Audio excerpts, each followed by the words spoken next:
الحمد لله نحمده ونستعينه ونستغفره ونعوذ بالله من شرور أنفسنا ومن سيئات أعمالنا من يهده الله فلا مضل له ومن يضلله فلا هادي له ونشهد أن لا إله إلا الله وحده لا شريك له ونشهد أن محمدا عبده ورسوله أما بعد فأعوذ بالله من الشيطان الرجيم بسم الله الرحمن الرحيم يوم لا ينفع مال ولا بنون إلا من أتى الله بقلب سليم وقال رسول الله صلى الله عليه وسلم ألا إن في الجسد مضغة إذا صلحت صلح الجسد كله وإذا فسدت فسد الجسد كله ألا وهي القلب أو كما قال النبي عليه الصلاة والسلام وقال تعالى في شان حبيبه إن الله وملائكته يصلون على النبي يا أيها الذين آمنوا صلوا عليه وسلموا تسليما اللهم صل على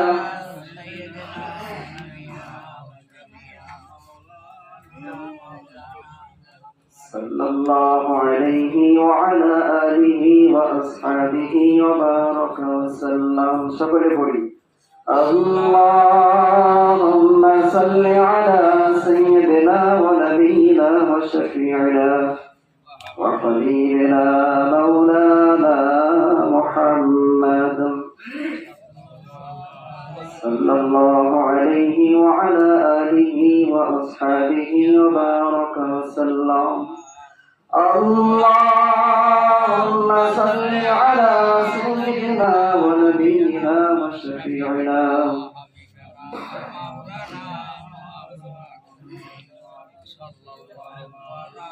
صلى الله عليه وعلى آله وأصحابه وبارك وسلم الحمد لله জামিয়া কারিমিয়া কাসিমুল উলুম মাদ্রাসার উদ্যোগে আয়োজিত 2 দিন ব্যাপী মাহফিলের আজ প্রথম দিনের পরবর্তী অধিবেশনের শ্রদ্ধেয় সভাপতি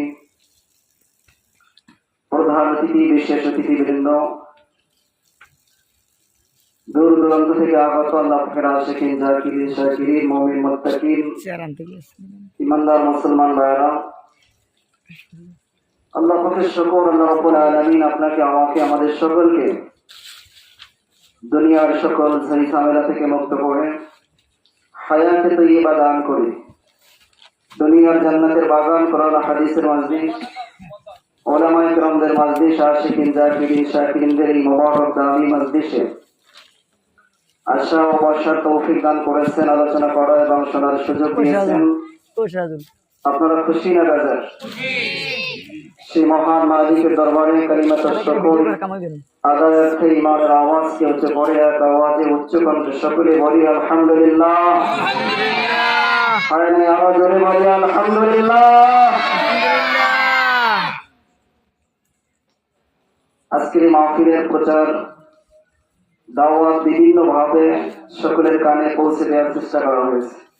আল্লাহ পাক রব্বুল আলামিন সবাইকে কিন্তু আসার সুযোগ এলাকার মধ্যে শত হাজার মানুষ থাকা সত্ত্বেও আপনাকে আমাকে আজকে জান্নাতের বাগানের জন্য কবুল করেছেন। আল্লাহ রাব্বুল আলামিন যদি চাইতেন আপনি আর আমিও আসতে পারতাম না। যে মাওলানা কারীম আপনাকে আমাকে নিয়ে এসেছেন, নাকি আমরা আসছি? আমাদেরকে নিয়ে এসেছেন কে? আল্লাহ রাব্বুল আলামিন আমাদেরকে নিয়ে এসেছেন। এটা আল্লাহ রাব্বুল আলামিনের বড় বড় ফজল, বড় দয়া, বড় মায়া। হাদিসের মধ্যে আছে আল্লাহ রাসূল সাল্লাল্লাহু আলাইহি ওয়াসাল্লাম বলেন, মান ইউরিদিল্লাহু বিহি খায়রান ইউফাক্কিহু ফিদ-দ্বীন। আল্লাহ যার কল্যাণ চান, যাকে ভালোবাসেন, যাকে পছন্দ করেন, নিজের প্রিয় বান্দা হিসেবে গ্রহণ করতে চান, তাকে ধর্মের বা দ্বীনের সহি বুঝ দান করে। সুবহানাল্লাহ, সুবহানাল্লাহ। দ্বীনের বুঝ থাকার কারণেই মূলত আমরা এখানে। আর এই দ্বীনের বুঝ আল্লাহ সবাইকে দিবে না। এজন্য বারবার সব সময় আল্লাহ রাব্বুল আলামিনের কাছে হেদায়েত চাইতে হবে। কি চাইতে হবে? হেদায়েত সবথেকে বড় নিয়ামত, দামি জিনিস। একজন মানুষ দুনিয়ার সব আছে, টাকা পয়সা, অর্থ সম্পদ, দুনিয়ার দিক থেকে যাহা বলেন সবকিছু তার আছে, হেদায়েত নাই, তার ঈমান নাই, আল্লাহর কাছে ওই ব্যক্তির কোনো দাম নাই। আর একজন বান্দা কিচ্ছু নাই, চেহারা নাই, সুরত নাই, অর্থ নাই, কড়ি নাই, টাকা নাই, পয়সা নাই, গাড়ি নাই, বাড়ি নাই, ধন নাই, সম্পদ নাই, শিক্ষা নাই, বংশের মর্যাদা নাই, সৌন্দর্যের গৌরব নাই, কিচ্ছু নাই, কিন্তু ব্যক্তির ঈমান আছে। ওই ব্যক্তির দাম মাওলার কাছে সব থেকে বেশি। এজন্য আল্লাহ রাব্বুল আলামিন আমাদেরকে মহা দৌলত ঈমান দান করেছে। আপনারা খুশি না বেজার? সব সময় আল্লাহর কাছে হেদায়েত চাইবেন। কি চাইবেন? ওই হায়াত সব থেকে দামি, যে হায়াত হবে লম্বা, নেকি হবে বেশি। আল্লাহ রাসূল বলেন ওই হায়াত সব থেকে নিকৃষ্ট, যে হায়াত হবে লম্বা, গুনাহ হবে বেশি। এজন্য আমরা আল্লাহর কাছে যখন হায়াত চাইবো, দীর্ঘতম নেক হায়াত চাইবো। কিসের হায়াত? নেক হায়াত। এখন শাবান মাস চলছে, আল্লাহ রাসূলের শিখানো দোয়া, আল্লাহুম্মা বারিক লানা ফি রজব ওয়া শাবান ওয়া বাল্লিগনা রমাদান। আয় আল্লাহ, আপনি রজব এবং শাবান মাসের বরকত নিয়ামত আমাকে নসিব করিয়েন এবং রমজান পর্যন্ত আমার হায়াতটা লম্বা করিয়া রমজান পর্যন্ত পৌঁছাইয়া দেন। সুবহানাল্লাহ। কেন রমজান মাসটা হলো দামি মাস, শ্রেষ্ঠ মাস? ওই রমজান মাসের মধ্যে রয়েছে মাওলার অনেক রহমত, নিয়ামত, মাগফিরাত, নাজাত। রমজান মাসটা যদি আমি পাই, সব সময় রমজান ব্যতীত আমি নফল ইবাদত করব, নফলের সওয়াব পাবো। আর মাওলায় যদি আমার হায়াতটা লম্বা করিয়া রমজান পর্যন্ত পৌঁছায়, আমি রমজানে নফল ইবাদত করব, আমার মাওলা ফরজের সমতুল্য সওয়াব দিয়া দেবে। জোরে বল সুবহানাল্লাহ, সুবহানাল্লাহ। ফরজ আর নফলের মধ্যে ব্যবধান। আপনি সারা জীবন নফল নামাজ পড়লেন, নফল ইবাদত করলেন, ফজরের 2 রাকাত ফরজ নামাজ, এই 2 রাকাতের সমতুল্য সারা জীবনের ইবাদত সমান হবে না। আল্লাহ রাব্বুল আলামিন এত ব্যবধান থাকা সত্ত্বেও রমজান মাসের কদরে, রমজান মাসের বরকতে আপনাকে এত নেকি দেবেন। সুতরাং সেই রমজান মাসটা পাওয়াটা হলো ভাগ্যের ব্যাপার। হায়াতের কোনো গ্যারান্টি নাই, বিশ্বাসের কোনো বিশ্বাস নাই। এই জন্য রব্বুল আলামিনের কাছে সবসময় আমরা কি বলবো? হেদায়েত চাইব। আয় আল্লাহ, আপনি আমাকে সিরাতাল মুস্তাকিমের উপর চালান। এই জন্য আল্লাহ শিক্ষা দিয়ে দিয়েছেন, বান্দা প্রত্যেক নামাজের প্রত্যেক রাকাতে, নফল হোক, ফরজ হোক, সুন্নাত হোক, ওয়াজিব হোক, যে কোনো নামাজই হোক না কেন, সব নামাজের মধ্যে হেদায়েতের শিক্ষা দিয়ে দিয়েছেন। বান্দা সব সময় বলে ইহদিনাস সিরাতাল মুস্তাকিম, আয় আল্লাহ আপনি আমাকে সিরাতাল মুস্তাকিমের উপর চালান, আয় আল্লাহ আপনি আমাকে সহজ সরল সঠিক পথে চালান। সহজ সরল সঠিক পথই হলো হেদায়েতের পথ। আল্লাহ রাসূল সাল্লাল্লাহু আলাইহি ওয়াসাল্লাম একটা ডাক দিলেন, সোজা একটা ডাক দিলেন, ডানে বামে আশেপাশে অনেকগুলা ডাক দিলেন। সাহাবায়ে কেরাম বুঝলেন না, জিজ্ঞাসা করলেন, ইয়া রাসূলুল্লাহ, ইয়া হাবিবাল্লাহ, লম্বা সোজা একটা ডাক দিতেন, ডানে বামে অনেক ডাক দিতেন, কিছুই বুঝলাম না, কারণ কি? আল্লাহ রাসূল সাল্লাল্লাহু আলাইহি ওয়াসাল্লাম বললেন, সাহাবায়ে কেরাম, এই যে লম্বা একটা ডাক দেখো, এইটা হলো সিরাতাল মুস্তাকিম, এইটা হলো সহজ সরল সঠিক পথ, হেদায়েতের পথ। এটার মাথায় আছে জান্নাত। এই যে ডানে বামে রাস্তাগুলো দেখো, দাগ দেখো, ডানে বামে অসংখ্য রাস্তা থাকবে, প্রত্যেকটা রাস্তার মোড়ে মোড়ে শয়তান বসিয়া থাকবে। ধোঁকা দিবে আর ডাকবে, চাকচিক্যময় করে দেখাবে, বন্ধু আসো, এটাই ভালো পথ, এটাই ভালো পথ, এটাই নাজাতের পথ, এটাই হলো জান্নাতের পথ। যেই বান্দা বান্দি আমার ভালোবাসা, আমার মহব্বতে যিনি হেদায়েতের রাস্তায় থাকবেন, আমি তাকে হেদায়েত দিব, সে ডানে বামে কোন রাস্তায় যাবে না, সরাসরি সিরাতাল মুস্তাকিমের উপর যাবে। আর সিরাতাল মুস্তাকিমের ওই পাড়ে আছে মাওলার জান্নাত। এই জন্য মাওলার জান্নাতে যাইতে চাই কিনা? জোরে কোন, মাওলার জান্নাতে যাওয়ার আশা আছে কিনা? কারণ আমাদের বাড়ি তো জান্নাতে, দুনিয়াতে আল্লাহ পাঠাইছেন, আবার আমাদেরকে নিয়ে যাবেন। কিছুদিনের জন্য আমরা এই দুনিয়ায় আছি, কারো 50, 60, 70, 80 বছর, অল্প সময় বেশি সময় যাই থাকি না কেন, আমাদেরকে যাওয়াই লাগবে। কুল্লু নাফসিন যায়িকাতুল মাউত, যার জান আছে তিনি মরবে, তিনি মারা যাবেন। সুতরাং মরার পরে রাস্তা থাকবে দুইটা। জোরে কোন, কয়টা? একটু জোরে আওয়াজ দেন না, মরার পরে রাস্তা কয়টা? ফারিকুন ফিল জান্নাতি ওয়া ফারিকুন ফিস সাঈর। একটা রাস্তা জান্নাতের, আর একটা রাস্তা জাহান্নামের। এই দুই রাস্তা ব্যতীত অন্য কোন রাস্তা থাকবে না। গাড়ি করে মাঝখানে দাঁড়িয়ে থাকবেন, সুযোগ নাই, হয়তো আপনি জান্নাতে যাবেন অথবা জাহান্নামে যাওয়াই লাগবে। এই জন্য জান্নাতে কারা যাবে আর জাহান্নামে কারা যাবে, আমার মাওলায় পরিষ্কার ভাবে কোরআনুল কারীমের মধ্যে জানিয়ে দিয়েছেন। ইন্নাল্লাযীনা আমানু ওয়া আমিলুস সালিহাতি কানাত লাহুম জান্নাতুল ফিরদাউসি নুজুলা। যারা ঈমান আনার পরে আমলে সালেহ করবে, অর্থাৎ যারা ঈমানদার আর আমলদার, আল্লাহ রাব্বুল আলামিন তাদের জন্য জান্নাতুল ফিরদাউস বেহেশত সাজায়া রাখছে। জোরে বলুন সুবহানাল্লাহ। ঈমানদার আর আমলদার, আমরা এখানে যারা আছি ঈমানদার তো? জোরে কোন, কারা ঈমানদার? হাত লাগান। নিজে ঈমান সম্পর্কে এতটুকু ধারণা, এতটুকু নিশ্চয়তা থাকা চাই যে আমি একজন ঈমানদার। যদি নিজের ঈমানের প্রতি দুর্বলতা থাকে, সন্দেহ থাকে, তাহলে আপনার ঈমান নাই। সুতরাং আমরা যারা বসে আছি, আমরা কি ঈমানদার? আল্লাহ আমাদের জন্য জান্নাত বানায় রাখছে, শুধু একটু আমল করতে হবে। কি করা লাগবে? আমল, নেক আমল। আমরা আমল করবো তো ইনশাআল্লাহ। ইনশাআল্লাহ। আল্লাহ পাক কবুল করুন। আমিন। এজন্য শুরুতে আমি যে আয়াতে কারিমা তেলাওয়াত করেছি, আল্লাহ রাব্বুল আলামিন সেই আয়াতের মধ্যে বলেন, ইয়াউমা লা ইয়ানফাউ মালু ওয়ালা বানুন ইল্লা মান আতাল্লাহা বিকলবিন সালিম। ইয়াউমা লা ইয়ানফাউ, কোনো উপকারে আসবে না, কোনো ফায়দা হবে না। মালু ওয়ালা বানুন, ধন সম্পদ, সন্তান সন্ততি, কোনো উপকারে আসবে না।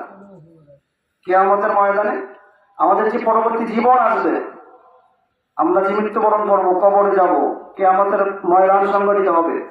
সেই কিয়ামতের ময়দানে আমার ধন সম্পদ, সন্তান সন্ততি কোনো কাজে আসবে না। ইয়ানফাউ, কোনো কাজে লাগবে না। কাজে আসবে একটা জিনিস, সেটা কি? ইল্লা মান আতাল্লাহ বিকলবিন সালিম, পরিশুদ্ধ আত্মা। কি বলেন? এই জন্য পরিশুদ্ধ আত্মা বা কলব, এই কলবটার জন্য, পরিশুদ্ধ আত্মার জন্য মাওলাই বেহেশত রাখছে, জান্নাত রাখছে। নাপাক আত্মা, নাপাক কলব, নাপাক কোনো কিছুর জন্য মাওলার জান্নাত বরাদ্দ হবে না। মাওলার জান্নাতে যদি যাইতে চাই, আর ওই জান্নাতের নাজ নেয়ামত যদি ভোগ করতে চাই, তাহলে পরিশুদ্ধ আত্মা নিয়ে মাওলার দরবারে যাওয়া লাগবে। ইল্লা মান আতাল্লাহ বিকলবিন সালিম, পরিশুদ্ধ আত্মা। পরিশুদ্ধ আত্মা কার আছে? কেমনে হবে? পরিশুদ্ধ আত্মা লাগবে না? প্রত্যেকের কলব, প্রত্যেকের ভিতরে একটা কলব আছে, আত্মা আছে। কারোটা পরিশুদ্ধ, কারোটা নাপাক, ময়লা যুক্ত। নাপাক আর ময়লা যুক্ত হলে জান্নাত পাওয়া যাবে না। আর যদি পরিশুদ্ধ বিশুদ্ধ আত্মা হয়, কলব হয়, তার জন্য মাওলার বেহেশত সাজায় রাখছে। সুতরাং আত্মাটা পরিষ্কার করতে হবে, পরিশুদ্ধ করতে হবে। রাসূল বলেন, আলা ইন্না ফিল জাসাদি মুদগাহ ইযা সালাহাত সালাহাল জাসাদু কুল্লুহু ওয়া ইযা ফাসাদাত ফাসাদাল জাসাদু কুল্লুহু আলা ওয়া হিয়াল কলব। প্রত্যেকটা বনি আদমের মধ্যে, প্রত্যেকটা মানুষের মধ্যে আল্লাহর কুদরতি একটা গোস্তের টুকরা আছে। ওই গোস্তের টুকরাটা যদি ভালো হয়ে যায়, পুরা মানুষটাই ভালো হয়ে যায়। ওই গোস্তের টুকরাটা যদি কারো খারাপ হয়ে যায়, ময়লা হয়ে যায়, নাপাক হয়ে যায়, পুরা মানুষটাই নাপাক বা খারাপ হয়ে যায়। সাহাবায়ে কেরাম জিজ্ঞাসা করলেন, ইয়া রাসূলুল্লাহ, ইয়া হাবিবাল্লাহ, গোস্তের টুকরাটার নাম কি? আল্লাহ রাসূল বলেন, আলা ওয়াহিয়াল কলব, ওই গোস্তের টুকরাটার নাম হইল কলব। গোস্তের টুকরার নাম কি? কলব। আপনার মধ্যে আছে না নাই? আছে। এই কলবটা পরিশুদ্ধ করতে হবে। আমরা যখন পৃথিবীতে এসেছিলাম, নবজাতক শিশু, প্রত্যেকের কলবটা ঝকঝকে আয়নার মতো পরিষ্কার ছিল। খারাপ চিন্তা চেতনা আমাদের মাথায় ছিল না। আমরা যেটা দেখতাম সামনে, সেটা কি পজিটিভলি ভালো ভাবতাম। দেখেন না, বাচ্চারা আগুনে হাত দেয় কেন? পড়বেও কি জানে? পানিতে ঝাঁপ দেয় কেন?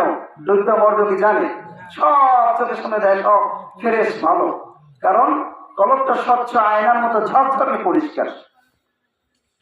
যখন বালেগ হইলাম, যখন বয়স বাড়তে থাকলো, আমলনামা যখন জারি হলো, একটা গুনাহ করলাম, কলবের মধ্যে একটা কালো দাগ পড়ে গেল। সাদা কলবটা একটু ময়লা হলো। আবার একটা গুনাহ করলাম, আবার কলবের মধ্যে একটা দাগ পড়ে গেল। এরকম দাগ পড়তে পড়তে কলবটা কারো কালো হয়ে গেছে, কারো অর্ধেক কালো, কারো পুরোটাই কালো। গুনার সংখ্যা বেশি। এইটা কলবে সালিম না।